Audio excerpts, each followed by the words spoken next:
Hello and welcome to Daytime Emmy specials here on JLJ Media. I'm James Lott Jr. and I am here with my buddy. He is actually a Daytime Emmy winner, of course, but nearly 20 years later from a nomination, he's nominated again this year for lead actor in a drama series. He also survived a health issue, and he's just the coolest guy in the room. It's my friend, the legend, Eric Braeden. Hi, Eric. James, how the hell are you? I'm fine. I'm fine. I want to ask you, first of all, how are you doing? I'm doing well, thank you. Thank you for asking. I am in good hands medically, and yeah. So I had my last, what is called BCG infusion for a while. Now they do another cystoscopy. That means they go in the damn thing and then take a look at the bladder, and then we determine whether most of the cancer, all of the cancer, is gone. Yeah. Would Yes. you would you say because you have a good team of doctors? Let me tell you a story about Please go ahead, please. how this was discovered. I guess my prostate had grown, and therefore it impinges upon the urethra. Yeah. Therefore, you get up every 15 minutes to pee Yeah. because you can't empty your bladder. I'm being very graphic about this because I think men should know. Mhm. So I stopped being able to void completely. That's very painful and scares the daylights out of you. Yeah, I'm sure. So I went to one place and they relieved it, and they did a subsequent cystoscopy and they said, "Oh, we're all clear." Well, the doctor wasn't too good. About 3 weeks or 4 weeks later, I had the same thing. I went to another place and I said, "I've got to do a catheter right now because I can't." It's a panicky feeling, I tell you. Yeah. So this was an Asian doctor, very capable, obviously. And as he was infusing the catheter, he looks at me. I thought, what the hell is he looking at? So he says, "Are you an actor?" I said, "Yeah." You play on a soap?" I said, "Yeah." "Is your name Victor Newman?" I said, "Yeah." "Why the hell are you asking me that now?"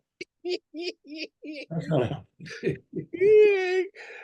Yeah, getting noticed, I'll never forget it. you're getting noticed in the strangest way at the I will never forget it. No? And he said, he said, "I learned English when I came from Vietnam by watching your show." Wow. Yep. Wow. I Yep. mean that's the impact of Victor Newman of Young and the Restless. Yeah. And Restless. Yeah. It's the impact. Well, you just answered my question. You found someone who was good, who actually was able to help you out because, Yes.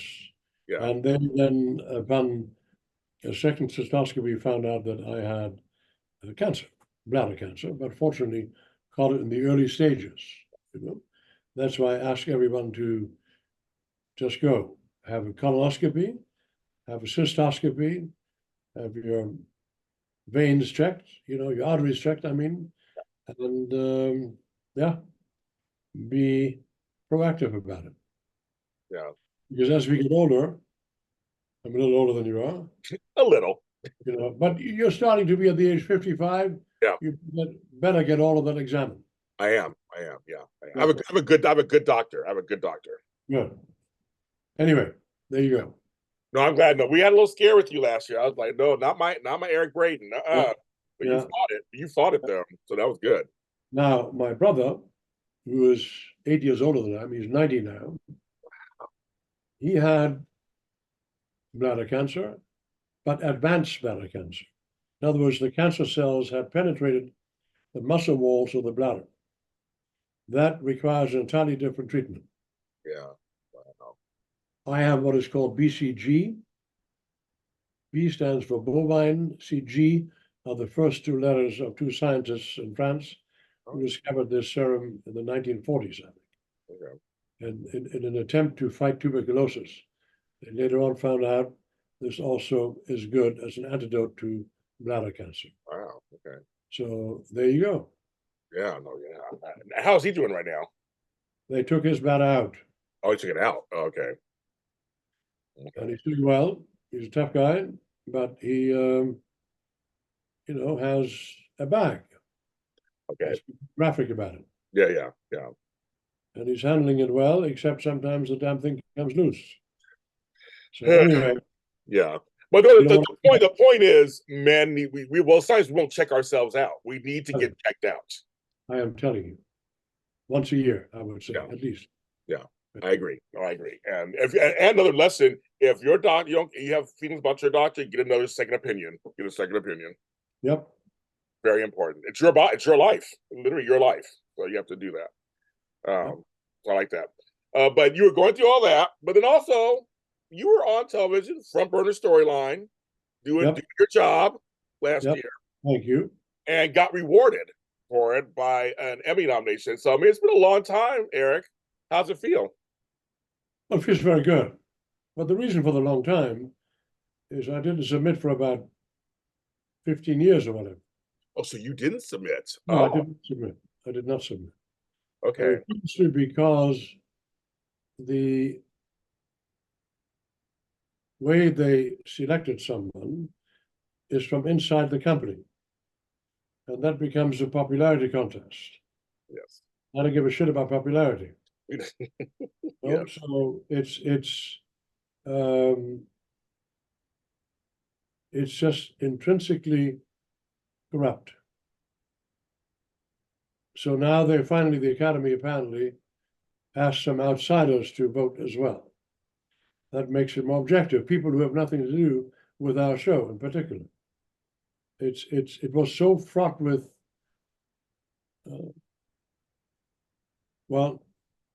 a lot of stuff, Eric. I know. I'm a judge, so I know. I do know a lot of over the years. Yeah. A lot of stuff. Yeah. They've been trying to fix it. I know they've been trying to fix the process. Well, it can't be that difficult. There are 150,000 unemployed actors. Right. In our union. Hello. I mean, you find a group of actors who come in and say, "Would you judge this and this and this?" Right. What's so difficult about that? I agree with you. Bullshit. I totally agree with you. Okay, there you go. I agree with you. But what made you decide to actually this last year to submit? We have a wonderful publicist called Matt Kane. Yes, we do. I insisted I do it. So it's Matt. Okay. That circus again. Well, it's different now. So I said, okay, here we go. You guys pick the scenes. I don't know. So there are scenes with a wonderful colleague, Mark Grossman, who plays Adam. He's a damn good actor. He's a wonderful actor. Yeah, so he's a great actor. I've talked to him. He's a great actor. Wonderful. He really is. I got to tell you. I'm not just saying it. He is a very good actor. Yeah. I've seen this guy. They inundate them with dialogue when they come. I don't know what writers think. They are not thinking that moment. This is a new actor to the medium. And they give him page after page after page, 30, 40 pages a day. It's nuts. But he handled it. Yeah. Handled it like a pro. So very impressive. Yep. Yeah. Your scenes together are great. I mean, it's that push and pull that you want to love your son, you want to believe in your son, and he wants to believe that you believe in him. Those scenes are amazing. Right. And I always thought, Eric. And there's I think another scene they submitted was with Melody, Thomas Scott, who I love working with.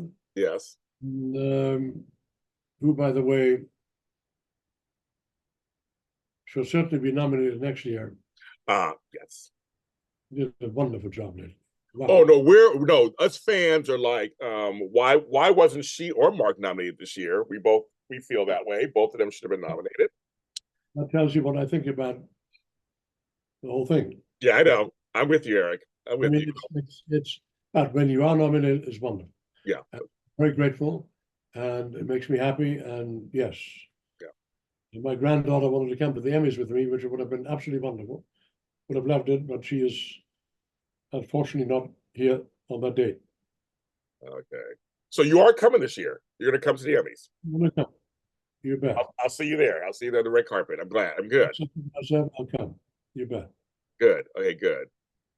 That's good. Okay, good. I was wondering if you were gonna be there. And then to honor my fellow nominees, Yeah, fellow actors, you know. yeah. We had John McCook and Torsten Gay, who was great, and the others. I don't, that names escape me at the moment, but You got Scott Clifton, Eric Martzoff. I mean, all you guys are great actors. All great actors. right. Great actors. But I just want to talk to you a little about your scenes with Mark, because I think back to your way back in the day where you and George Kennedy and those scenes where you confront him and stuff, to full circle today where you are trying to be there for your children. You want your kids to, you want that relationship. I thought about that, the difference, right? I was like, that's really interesting. George Kennedy, bless his soul, that was one of the most remarkable scenes I ever did. Yep. I hired him later on for a film I did. Yep. Came back, and what a powerhouse. You know, he weighed about 300, about 6'4", powerful man. Man, yeah. Boy, he knew his dialogue, oh, cold. I was so impressed with him also later on in the film.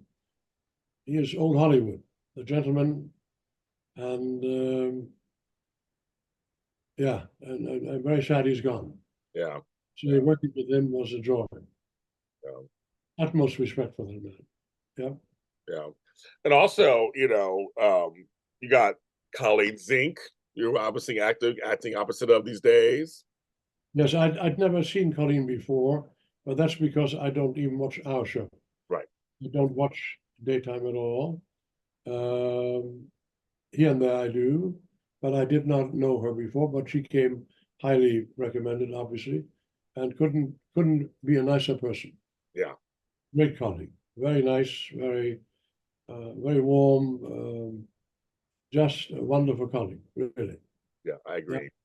Yeah. And you're back in the same circles. Good old Jack. Victor and Jack. Once I started laughing, I thought that's hilarious. And also history to bring him in Right. with Nikki, but of course Victor wouldn't like that. Why was he wouldn't like that? It's hilarious. So how fun is that to play? Yeah. Well, he has been a wonderful nemesis all these years, and Peter's been wonderful. So it has been a very good adversarial relationship. Yeah. At best. Yeah. And it's over Nikki, so to speak. Yeah. Well, I'm going to get very pissed off once I find out about that more. You know, when that happens, don't piss me off. You know? Yeah. No, we love it. No, we know the fans, we love it. I thought that's very interesting to bring Peter in that way. And then but because Victor loves Nikki, he wants Nikki to be okay. I mean, he wants to, you will always try to make sure she's okay. That's what Victor does. Josh Griffith has done a wonderful job. He's done a very good job. And yeah, it's a nice atmosphere now, you know. Good. Been for a while. Yeah. So calm now, you know. Good. Good. Always been the case. Yeah. For various reasons. Yeah. None of which I want to get into. Well, I guess I did. There you go. We understand. Well, you've been through ups and downs. I mean, all shows have ups and downs, and you've seen it all. I mean, you've been there. You've seen it all. Exactly. You know. So it must be nice to come into work and do work that you're like, I like this. This is good. It's look, every morning I drive to work. I often look around me and say, my man, I'm lucky. You know, very fortunate. Really. I remember coming to this town when I was 19 and didn't know a soul. And every day I drive across La Cienega. And I remember staying in a little fleaback hotel on Burton Way in San Vicente. Doesn't exist anymore. And I thought, well, what do I do in this town? I walked up and down La Cienega looking for jobs, and I saw a lot of guys scurrying back and forth, jumping in and out of cars in a restaurant. It was Restaurant Row, La Cienega. Yep, right there. I know where that is. I know exactly where that is. Yeah. I introduced myself and I said, "Do you need someone to do this as well?" "Yeah, we can use someone else. Come back on Monday morning." My first job in LA, I came back Monday morning, was given a black pair of pants and a yellow jacket, I remember. And this was in one of the top restaurants, La Cienega. And I've always been a car guy, right? I love driving. Yeah. Driving fast, always. Yeah. I saw these guys jump in and out of Ferraris and Porsches and Bentleys, and I said, "Oh shit, I'm gonna do that." Right. So I got the job, $1.25 an hour. $1.25 an hour. And to top it off, so, "Good evening, sir. Good evening, ma'am." Open the door, bring the car up. And the doorman would keep the tip. I was going to ask you. So you didn't get a tip? Keep the tip. Okay. You saw what you were getting. "Well, come here. Keep the tip." Okay. After that, we got $1.25 an hour. Right. Unbelievable. That son of a bitch kept the tip. Anyway. You got a lesson in Hollywood, didn't you? You got a lesson in Hollywood. I said, there got to be a place where I make more money. So then I worked for Beacon's Moving Furniture. Beacons. I remember Beacons. Moving Furniture. Yes, I remember Beacons. I was always strong, loved physical work, and I was assigned to a truck with an older American geezer, and I never forget, we loaded pianos and all kinds of stuff. Oh yeah, all that stuff. Yeah. So I remember carrying up the refrigerator to an old lady's home, somewhere in West LA, right? Yeah. And a fridge, he's on top, I'm at the bottom holding on, going upstairs, rickety stairs. And you're holding on. And she was on top of the landing and kept on saying, "Now don't touch this and don't touch that." And he said, and I never forget it, I remember the day of the time of day, remember the light coming through. He said, "Lady, will you shut the fuck up?" So I said, "That sounds great." I hadn't been in America for too long. I didn't know all this. Yeah, right. I said, "He's turning a verb into a noun." I tried to translate it to German. It didn't work. I will never forget it. I've been loving that word ever since. You always learn the bad words first. Always learn the bad words first. Well, I'm excited. I'll be there. I'll be at the Emmys and the red carpet. I'm looking forward to seeing you there and talking to you in person. Congratulations on everything. On everything. How's everything with you? We're good. Last year was tough. I had some family stuff go on, plus the strikes and all the stuff. It was tough here in our part of the business, the press business.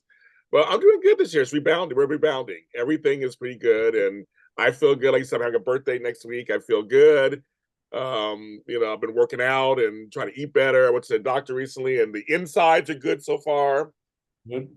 So we're hanging in there. We're hanging there. Except I'm turning 55. I gotta watch this stuff now. Nothing wrong with a tequila, too. Nothing wrong at all. Trust me, not at all. But thank you for asking. We're doing good. We're doing good on this side. We're doing good. Anyway, so a lot of stuff going on in the world. Yes. That's our monitor here. I know. Yes. Talking about coming to stage. Yes. Anyway, a lot of stuff going on. Yes. A very important year. Some of it, a lot of it is not too pleasant. No, not at all. But I've always believed in this country. I really believe there's a basic decency in this country. And I know that people will hold on to their democracy. Yes. That's all I'm going to say. I agree with you. For those who want America to become more isolationist, they couldn't be more wrong. I grew up in a country that was made free by American troops. Good. I come from the continent that was made free by American troops. Black and white. I know. Let me remind you of all that. And this country has always stood in the end for its better angels that are part of the American Constitution and the Bill of Rights. Yep. All men are created equal. Yeah. And whether that has always been the reality, as we know, it has not, but at least it's an ideal to strive toward. I agree. And America has given the world that ideal, really. Europe is essentially free because of America. You must remember that if my country, Germany, and that regime under Hitler had not been opposed by America, Germany would have beaten the Russians, it had beaten the French in 2 weeks, and it had driven the Brits out of Dunkirk, right? Right.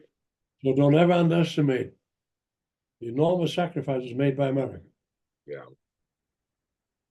And its troops. I agree. GIs, whites and blacks.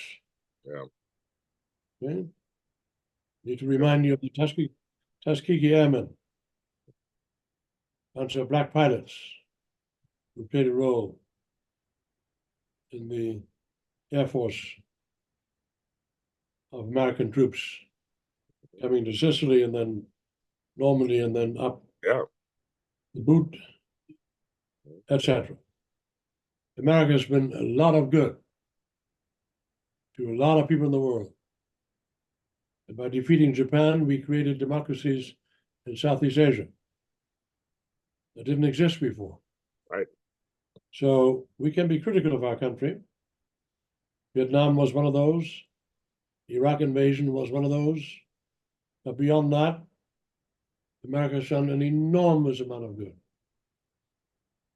And culturally, you know, my first impression of America, I was 13. No, wait a minute. Yeah, 13. My father died in 1953. This was in 1954. And Louis Armstrong came to my hometown. Wow. Whoa. Right. Whoa. Legend. So. What an impression. Yeah.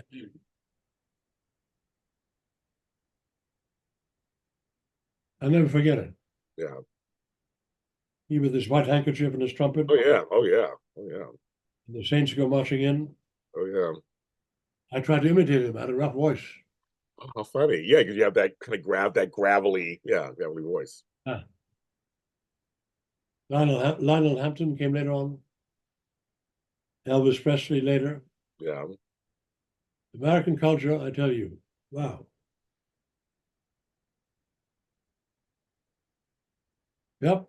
Yeah. I have my great grandfather's flag and I have my grandfather's flag. So they both Really? served. They both served. So I got them both. So yes, you know, they were black. So they served. They served. So I have their flags. I remember the decency of Eisenhower, you know? Like, who became president then in 1953, I think. Yeah. Yeah. He was a Republican. That time there's a Republican Party that I respected. Oh yeah, it was different back then. Yes. Not what it has metamorphosed into now. No, not at all. You know? Yeah, I agree. Anyway, love American culture, love American sports. Yes. Wish I'd come here earlier. I won the German Youth Championship in discus and javelin and shot put. Yeah. And I remember our training facilities. They consist of push-ups, sprints, you know, Yes. and weights. Couldn't afford weights. Wow. Remember one thing. America will always be leading in sports. Always. You know why? No country in the world has the opportunities that American kids have in every high school, every university. That's true. Right. The German training centers, the top training centers then, West Germany had 2 or 3. We had to join a club. We had to pay to join a club. Oh, wow. No showers, nothing. Oh, wow. We paid to join the club. And East Germany was different. Anyway, Yeah. when I came to America, I did a scholarship at the University of Montana in Missoula Okay. in track and field. Yeah. The coach showed me around the facilities. You're like, wow. You're like, look at this. Oh, nice. Yes, I'm sure. Oh, Yeah. nice. Weights, Yeah. any weights, Right. ice baths, massage tables, huge track, football field, soccer fields, tennis courts, basketball, volleyball. You don't find that anywhere in Europe except in some centers. So I've always said, if Europe ever adopts the American system, watch out. Now you see in basketball, for example, in Serbia and Croatia, they play basketball. They don't have else in Europe, or barely. Yeah. Yeah. Look at Djokovic. Yeah. Look at Jokic for the Warriors, Djokovic for the Nuggets. Yep. Trust me. Then you got to watch out. Mhm. As long as this system prevails here, as long as they don't have that anywhere else in the world, America will always predominate in sports. Always. Yeah. Period. There's a simple reason for it. That's it. I grew up playing sports. I mean, it was just right there. We just, as a small child, it was available to me. Every high school. Yeah. You know? Yeah. Try to find a tennis court in Germany. You kidding? That's crazy. Oh, come on. You got to belong to a special club and pay dues. And oh, are you kidding? Yeah. But I knew the Williams sisters when they were 11 and 12 years old. Wow. And the old man used to come by Riviera Country Club where I play tennis. Yeah. And always gave them the used balls and all that, and had tennis tournaments for them. And well, even they in Compton had a chance to play on a public court. Right. Everywhere. Yeah. That's where he taught them. Yeah. That's one of the amazing stories ever in sports. How he taught those 2 girls to become the best in the world. I know. Woo. I know. Stunning. You know? But you're right. The opportunity. Anyway, that's a side note. We could talk forever. Yes, I know. Brother, you'd be cool. Yes, you too, Mr. Eric, and I'll see you in a month or so. Probably there. We'll be on the red carpet as you're there with your colleagues from Young and the Restless. Folks, watch Young and the Restless. It's weekdays on CBS, and the daytime Emmys are on June 7th. So check that out then. Thanks for watching. We'll see you next time.